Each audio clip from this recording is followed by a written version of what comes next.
আমার কষ্টের কথা কই না রেডি হয়েছে কাকা। আমি মানুষের হাতে পাও ধরলেও বাসের মতো উঠে পাও ধরে ভিক্ষা চাই।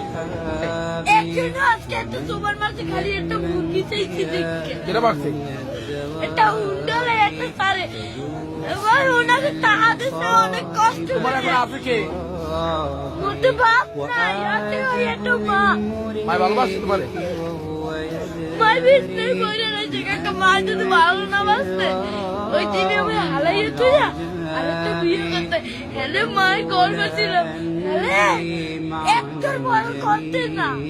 যারা এতিমকে পছন্দ করে না, এতিমকে তাড়িয়ে দেয়, তাদেরকে আল্লাহ পছন্দ করেন। আল্লাহ তাআলা বলেন, আরাআইতাল্লাযী ইউকাযযিবু বিদ্দীন ফাযালিকাল্লাযী ইয়াদউল ইয়াতীম। যারা আখিরাতকে অবিশ্বাস করে তারাই এতিমকে ঘাড় ধাক্কা দিয়ে তাড়িয়ে দেয়।